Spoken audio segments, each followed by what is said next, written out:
VGK is looking to rebound after Monday's collapse in Los Angeles. The Chicago Blackhawks, who have a multitude of issues, should be the right opponent at the right time for the Golden Knights to get back on track.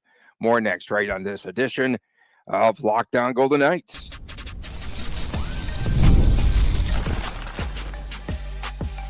You're Locked On Golden Knights, your daily podcast on the Vegas Golden Knights, part of the Locked On Podcast Network, your team every day. Hi again, everyone. I'm Tony Kardasco along with Chris Golick from Las Vegas. I'm a longtime sportscaster and marketing consultant to the Stars. Making stuff. Oh, nice jersey, by the way. Chris, the collectibles editor for the Hockey News and owner of Silver State Cards and Sports. Thanks for making us your first listen each and every day. Your team every day. And coming up ahead, we've got Four Nations players plus Petro taking a maintenance day yesterday. And we'll also have our locks of the night and predictions. And, of course, a player, Chris, like Seth Jones, has made a trade request. They're going to get a ton of trade requests in Chicago. Everyone wants out of this Blackhawks organization, right? If we're talking hockey. And of course, the Blackhawks are in a tailspin again. 4 straight they've lost. They're 46 points out of first place, if you put things in perspective. So Jones, after Chicago's latest loss in Utah, said his Blackhawk team is the same team as they were in Game 1.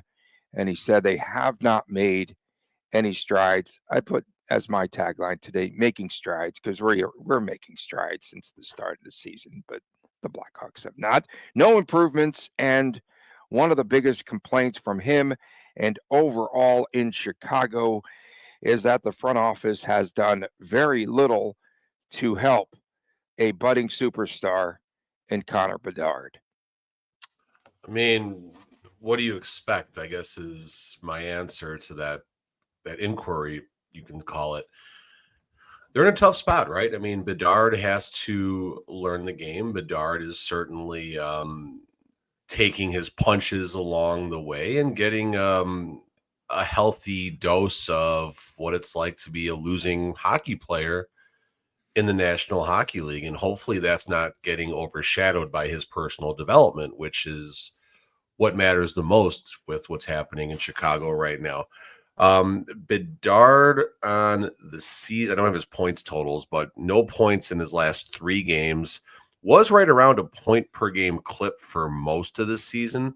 That might have fallen off just a little bit recently, but again, you got the trade request, there's injuries, there's drama. I mean, it's been like that in Chicago for, a decade for on the ice and off the ice issues, unfortunately, but still got to play a hockey game, and the Golden Knights need to take advantage of the situation in front of them. Yeah, and here's a staggering number that I saw from that Utah game. The Blackhawks were outshot 40-5 in 5v5. 40-5. So the question that you put on the screen, easy 2 points for VGK, should be just an easy night at the office for the Vegas Golden Knights, but we'll see how that shakes out. I did catch some of that Blackhawks game the other night, and you might have seen that social post that went viral with Bedard just looking like so lonely and distraught in the penalty box.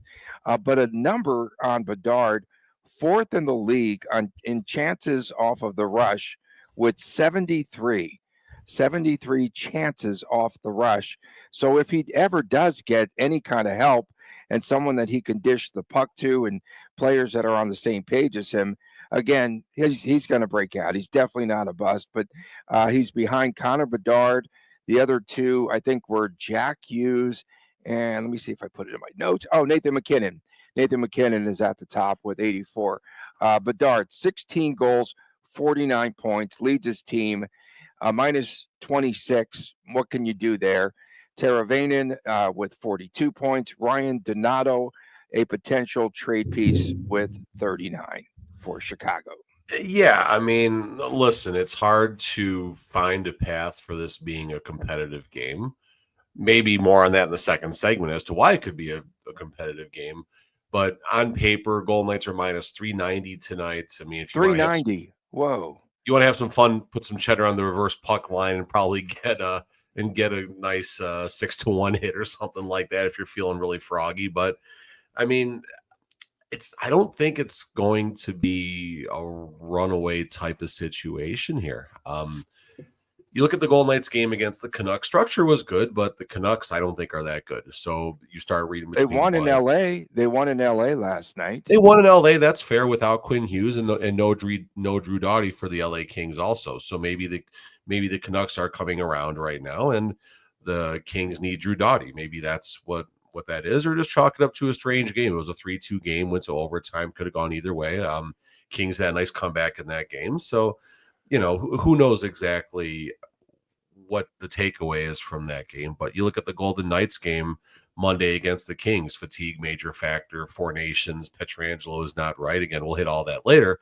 But what is the carryover effect? What Golden Knights team do we get? Yes, we know it's Aiden Hill in the net. We know that should hopefully bode to make things decent for this game. But in the same breath, I'm not necessarily I'm not sold this is going to be an easy 2 points for the Golden Knights. And it's not a knock on the Golden Knights. It's simply a situational circumstance that has me thinking this game might be a little closer than people would like it to be. And there's going to be might be some sad bettors out there who think they can put the farm on the Golden Knights -1.5 and not have it shake out the way they want it to.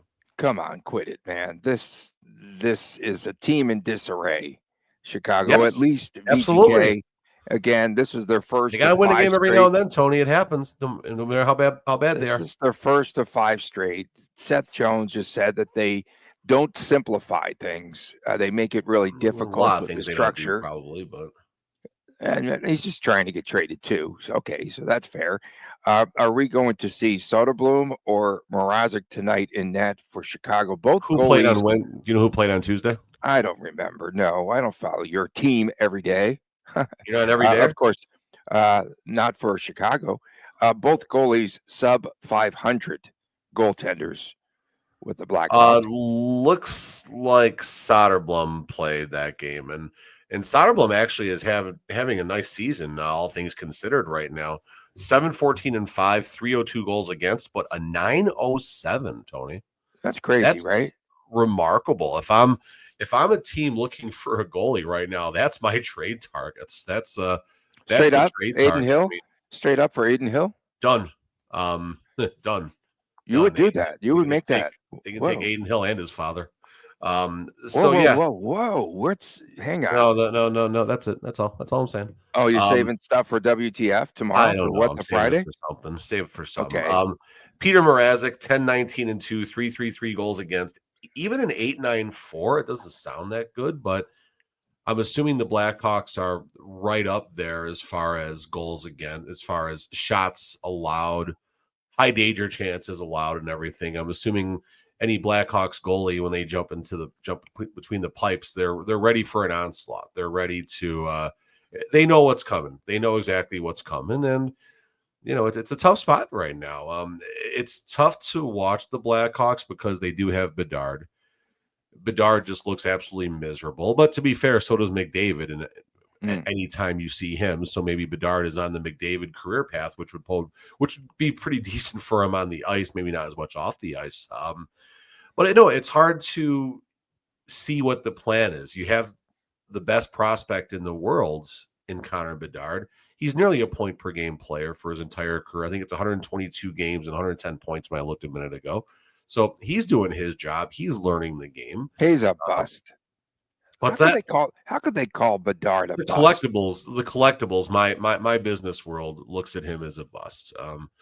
We were talking yesterday. Really quick story. I pulled a card for a guy about, call it 7 months ago, maybe 8 months ago now. And the card sold for about $4,500. And it was not expensive. Like the guy only spent a couple $100 to get into the break. And that's that.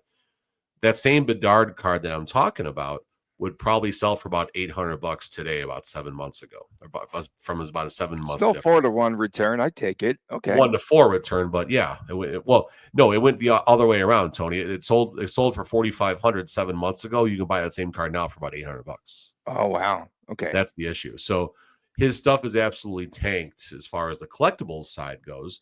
Again, that's not real life. He's That's a good fantasy investment. world, Hey, but he's a good investment. he's a great investment right now. Yeah. Absolutely. His stuff is rock bottom. Now is a great time. There's more stuff that goes into it than that, but at the end of the day, his collectible stuff is tanked, and that's certainly it's like sports betting. It's something that matters to a lot of people. Meanwhile, VGK, a team that comes off of the inexcusable loss in Los Angeles, Bruce Cassidy still riled up on Tuesday. He was Danny really Webster still got him fired going up. nice and early in that one. Good job, dude. Yeah, he talked about every single goal that they let up. The guy is he's amazing in that the way that he is in pressers, like, and the Attention way to that he detail. describes everything. Attention And to detail. how about when he said he kind of covered for Pietrangelo, saying that the Kings cheated by putting two men behind the net. I like that explanation. He there. said, he said they cheated and kind of got lucky going behind him like that. But to be fair, they knew Pietrangelo couldn't hold anything at the blue line because he gives up everything on the blue line. It happens 2 or 3 times a game. Me and my friends in section 217 joke about it all the time. Whenever Pietrangelo gets one of those hard, pucks that just stays right on the ice, it's going to go right over his stick, and the whole team has to get out. And this was a little bit different than that, kind of like a rimmer around the boards, but still, professional player, you got to find a way to keep possession of that puck, and also be cognizant of the situation around you, knowing that there's 2 players behind you. And then he was off to the races after that. So, yeah, I mean, Pietrangelo needs to be on the ice, needs to be better. A lot of things need to change tonight, and it's the type of game, even if the Golden Knights do come out victorious, do you get enough out of this game as far as getting back to form, so to speak?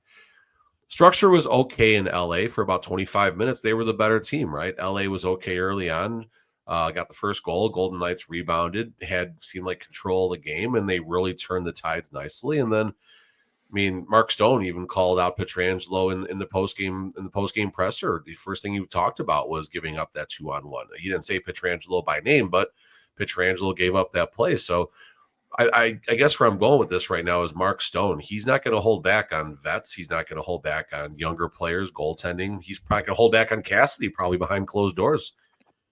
He's a good captain, and if something doesn't go well out there, you're going to be held accountable, and that's why he's the first captain in VGK history and might go down as one of the best captains in VGK history.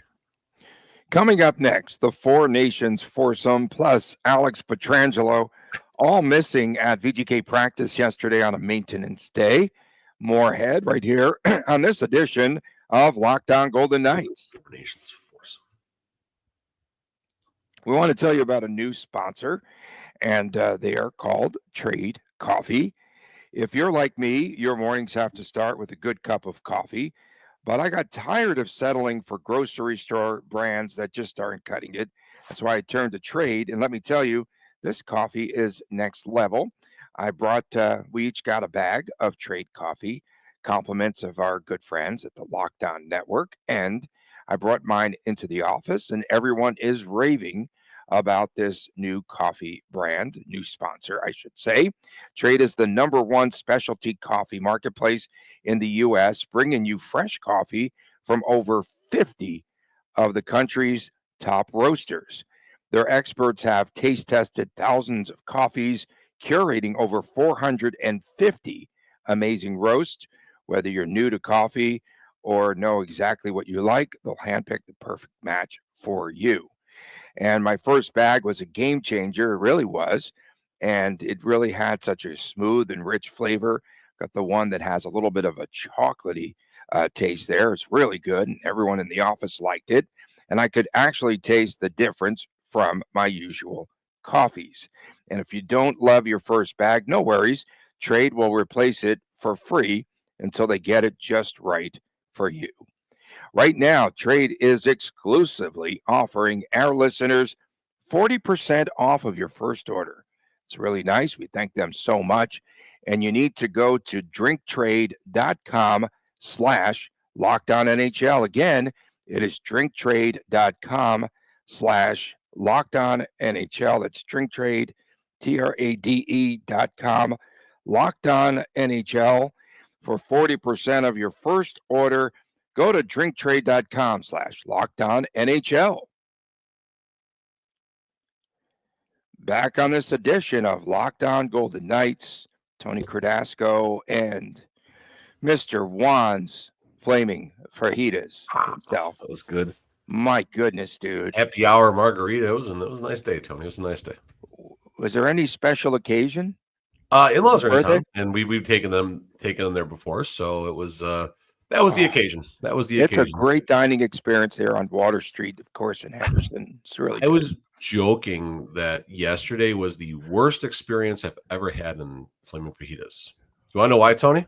Yes. Because it took the waiter maybe 90 seconds to get us our menu.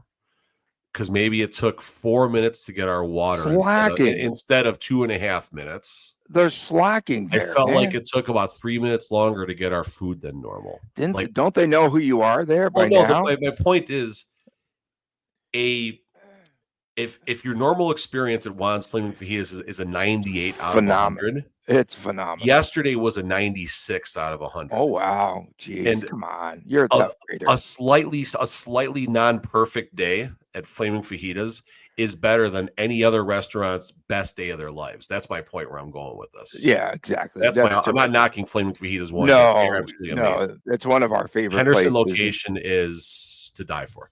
It is. It's great. And of course, a nice shout out for them. And of course, we're welcoming Trade Coffee. You got your coffee too, right? I haven't enjoyed it yet, but man, the bag smelled good. Oh my God. Oh my God. Right. As soon as I took it out of the case there, I was like, Nielsen. That was really good. That was phenomenal. Yeah. Okay. So please tell me why does Aiden Hill need rest? I'm confused there. In any event, he didn't practice. Pietrangelo, forget Aiden Hill. Okay. No, I'm saying why does Aiden Hill didn't do any work in the Four Nations? I don't understand. Inexplicably, he doesn't play in Los Angeles. Okay. So Stone, Eichel, Hannafin, none on the ice for VGK. You suspected Alex Pietrangelo's injury is worse than a quote ailment, whatever an ailment is. I 100% think that. Right. That's our diagnosis. And it comes off of a -4, a -4 and a -3 against the Kings the last two meetings. So he's a gamer, though, and he'll probably be on the ice tonight. He doesn't take any time off. I don't know. That's a good question here. Eric Rabbers was the one that kind of got my attention with Pietrangelo yesterday when I posted something about the Four Nations. And I'm like, yeah, really, why is Pietrangelo, who stayed home to work on his ailment, that's the word, that's the new buzzword, his ailment right now, whatever that may be, fine, so be it. We know that something is not right with Pietrangelo. We know this team. It's clear as day. And Cassidy kind of waited around for a follow-up. I wish there would have been a follow-up by someone there. And I wish the question would have been asked, hey, Pietrangelo, that was hilarious. Why is there a maintenance day for someone who why was there a maintenance day to see if he got anything? And you can read Cassidy. If he just goes the no comment route or gives you a one-liner, there's something there. And I'm really curious to see what today's practice report is. Curious to see if any of those 4 players will get the day off. I'm curious to see if any of those 5 players get the day off, I guess, right? If any of those 5 players end up getting the day off. How many? How that shakes out. I would give 1 or 2 of those players the night off. No, don't give them the night off. Why not? God, why no. not? There's 2 points up for grabs last I checked tonight. And the Pacific Division is likely to be a 3-horse race that's going to be separated by probably 4 to 5 points between the Golden Knights, Edmonton Oilers, LA Kings. You can't give up any points right now. You want to go play for the country and everything, fine, awesome. It was a magnificent tournament. Good on you. Find a way to get yourself right. And the Golden Knights need to manage that. If you need to keep the the Four Nations foursome or the quartet. Quartet, is that 5? No, quart's 4. That's 4. Yeah, that's Whatever. Court. Yeah. What will be the 5 tenors? If you got to keep the 5 tenors off the ice for practice for a few days, so be it, to rest them. If But there's 5 Pietrangelos, it could be 5 minus tenors. There you go. That's so good.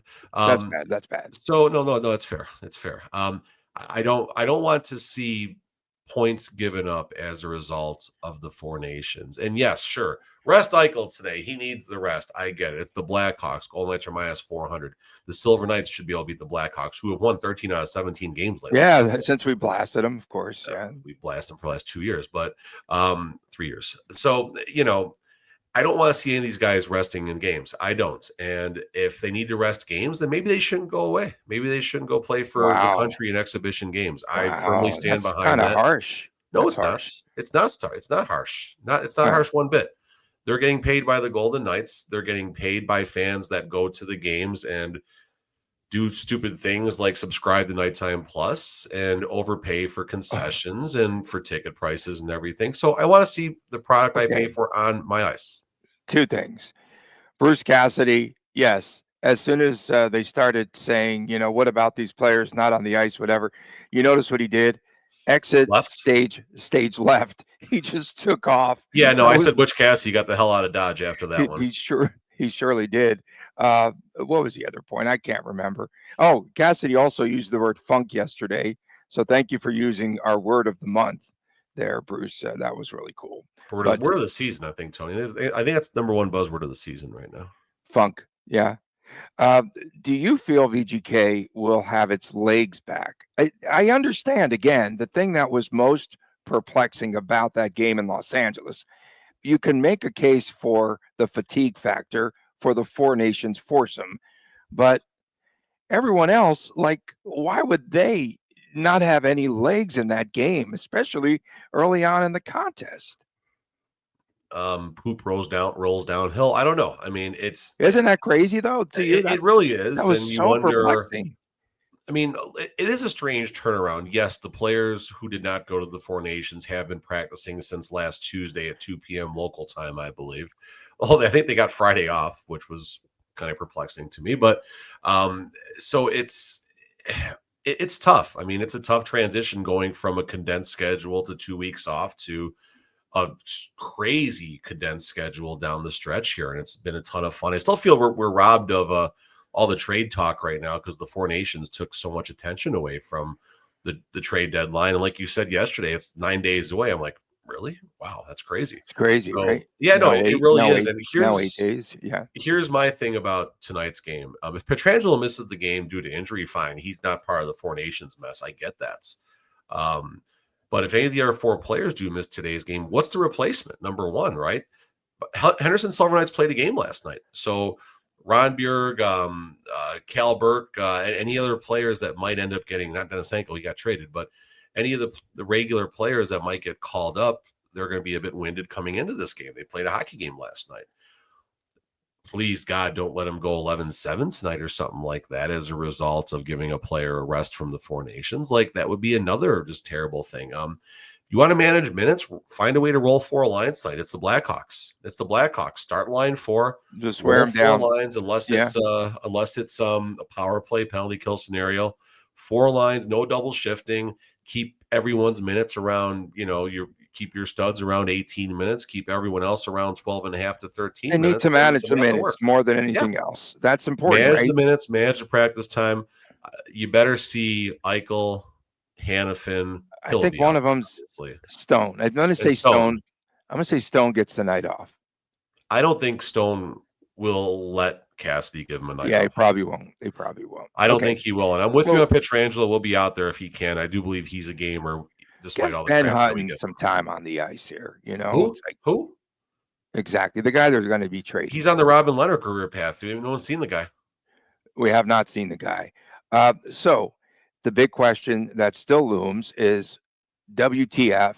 Oh, no. WTT, the Thursday. Thursday. Why in the world how come Aiden Hill did not play in Los Angeles? The guy can't be tired. He practiced every day, yes. Why is he fatigued? I don't understand this. I think, and listen, it's easy for us to armchair quarterback this thing, and I get What? that. I I know mean, the this fans can that too. It's makes our no. job. This, It's our job. I wanted to talk about the goalie rotation at some point here, maybe next week, whenever we get a minute. No, now's a good time. We're off the rails already, so it's fine. Okay, But Samsonov, listen, you want to get him his reps. Samsonov. Sammy, you want to get Sammy his reps. That's the reasoning, Tony. That's the reasoning, and I guess the other reasoning is you want your stud goalie out there in case some of your players are going to be missing from the game. Right, against Chicago. So Okay. they feel if they can go without two of the players from the Four Nations, I'm going to say they at can least still get the one. win. I'm going to say at least one. I'm going to be pissed if that happens, Tony. We're going to start with what the Friday tomorrow. If any of these players miss the game, We'll start with WTF. That's fair. Coming up next on the show, our locks might do it tonight. Predictions. Our locks of the night and our predictions. That comes your way next right here on Locked On Golden Knights. When the game tips off, the NBA action is just getting started, and there is no better place to get into the action and into the game than on FanDuel. Why? Because it's America's #1 sports book. With FanDuel, you can place live bets throughout the game. So if you missed the opening tip-off, you could still get back into the game, back into the action. Will your team come back late in a fourth quarter comeback? Well, you can stay alive if you get into the game. And if you're looking for a bigger payout, you can even combine your live bets into a same game parlay. I definitely like the live betting aspect. And whether I'm backing my team, a late game rally, picking players to hit a clutch three, again, you need some action. You need to go to FanDuel. And right now, FanDuel customers get $150 in bonus bets if your first $5 bet wins. Just visit FanDuel.com to join today. That's FanDuel.com for your shot at $150 in bonus bets. Make every moment more with FanDuel, the official sports betting partner of the National Basketball Association. Welcome back on this edition of Locked On Golden Knights / Blackhawks, because I'm Tom. Oh, I'm torn. I'm torn. You are torn. We appreciate you making us your first. It says looks like Tom. I'm like, you're not Tom. I didn't get that. Okay, we're gonna get little Chris here for a prediction, maybe. We are actually. Yeah, he just walked in. Okay, he's little big Chris. My goodness, he's a tank. Holy smokes, man! Are you 6 feet tall yet? How tall is he now? How tall are you, Chris? 4 feet. 4 feet. A little more than 4 feet. Careful. Man. Okay. We'll let Mr. Mysterio go first. Okay. Locks and predictions here. All right, Chris. What do you got for your that I wrote? You told me earlier. That's why I wrote down for you. But 3-1 Vegas. Yeah. 3-1 Vegas. And who did I say? Michael Barbershop. Oh yeah, Michael Barbershop. What if Michael doesn't play because he's tired? Give us another one. He might not play, seriously. Oh wow, he's Hannafin. Who do you say? Hannafin, but okay. Yeah. All right, go to school. Of course, yes. So again, just VGK tonight is a game in which the Golden Knights need to pounce on Chicago. We might hear this from Cassidy, but this is something out of my Peter the Boring book, in that you need to win the first 10 minutes. Okay. They need to race out in the first 10 minutes of the game. I'm going to be Mr. Cliche today. And that's what VGK needs to do. They need to get a 2-goal minimum lead, end of one. That's where I'm at. I'm going to go, I'll go with Hannafin, who played okay in Los Angeles and had that nice shot pass that was deflected in by Stone.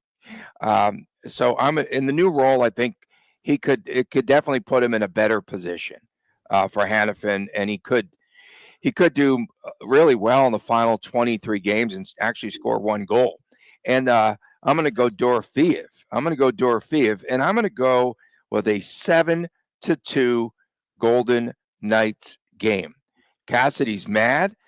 Practice is intentional. And every time that he stresses a certain point, things happen. He's going to want net front presence. He's going to want to race out to that early lead in the first 10 minutes. And that's my prediction. I went deep today on that, didn't I? It's pretty good. Everything you said is what needs to happen. I like the Hannafin call as well. I think I put him as one of my unsung heroes for possibly down the stretch. I think Hannafin could. Is that what you said? Your feed went out. Okay. Yeah, maybe that's why, because I was giving Hannafin props, and the hockey world didn't like that. Yeah, no, they but didn't Hannafin like definitely. No. The hockey gods. The hockey gods, yes, the hockey gods. I'm high in Hannafin down the stretch. If you're in fantasy hockey and stuff, you can get your hands on him for nothing. I'd probably do that, honestly. I'm sure whoever has Hannafin would trade him for a bag of used pucks right now, as far as fantasy hockey is concerned.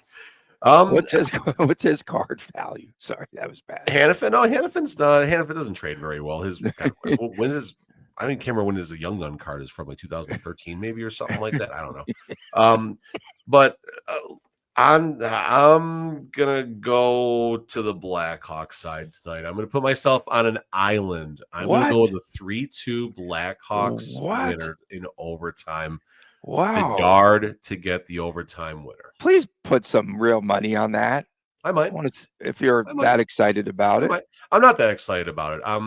I'm reading the circumstances in the situation right now. Number one, the Blackhawks will win games every now and then. Bad teams have to win games. For Nick Waugh and Tanner Pearson, I wrote down for my locks as well, by the way. Bad teams got to win hockey games every now and then. Remember how good the Golden Knights were early last season? Remember how good they were? Yeah. The Chicago Blackhawks were the first team to give them a loss on home ice. Now, it was an overtime loss. I think the Blackhawks scored a late goal to tie the game or something like that. Beat the Golden Knights in overtime on a power play, if I'm not mistaken. Again, bad teams got to win hockey games. This is a strange circumstance for the Golden Knights tonight.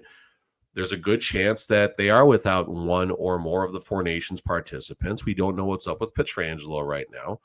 If they replace any of the Four Nations participants, that means one of two things. They're bringing a player from Henderson who just played last night, or we could say, depending on what happens, they could go 11-7 tonight, which is even worse in my opinion. And if you're taking a Four Nations player off the ice, they're not taking Hannafin off the ice tonight, I think, number one. No, I don't think it's Hannafin. Korzak going to run the power play? I don't know. Maybe you're Pietrangelo. Or Pietrangelo. You think Petro might be out, but he's Petro another guy. Situation needs to be looked at. He's hurting the team. Just when there was a story that came out right after Four Nations, Pietrangelo's back. Like everything's figured out. He's healthy now. And yet people give us crap on clickbait. Right. So, but yeah, listen, the circumstance is what has my attention right now. Okay. It's nothing against the Golden Knights whatsoever.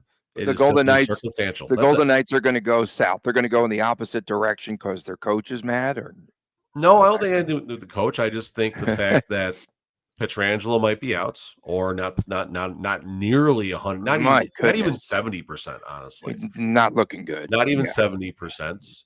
You take Stone, Eichel, Hannafin, give one of those players tonight. Eichel off the ice. All those things. Right. So circumstantial. Get some plus money. Have some fun with it. Did you? Okay, so you talked a little bit about this. Just before we depart today, did VGK injure Drew Doughty again? I saw that sucks. First, he sits out 47 games because of that illegal hit by Mark Stone. Just kidding. Just JK. There was no illegal hit there. Broken ankle that he suffered there. And then, of course, he got the snot beaten out of him in the Four Nations. So there's a guy that's probably battered too when he comes back. And now, after another VGK game, he sat out last night. The good news was that Brandt Clark didn't have to skate by himself in 11-7. Hey, Brandt Clark finally got to play defense last night. Good for him. He got a chance to play. Tomorrow's WTF day. Saturdays, sometimes it is the I'm Torn Chris and Chris Jr. show that happens on YouTube, on that channel, YouTube exclusive sometimes. And we'd like to thank our everydayers. Thanks so much for tuning in wherever you might be. If you haven't yet, please subscribe to our Lockdown Golden Knights YouTube channel. For my man Chris Golick, I'm Tony Cardasco. We're making strides. We are making strides since the start of the season. I'm Tony Cardasco. So long for now. We'll see you tomorrow right here on Locked On Golden Knights, and please take care.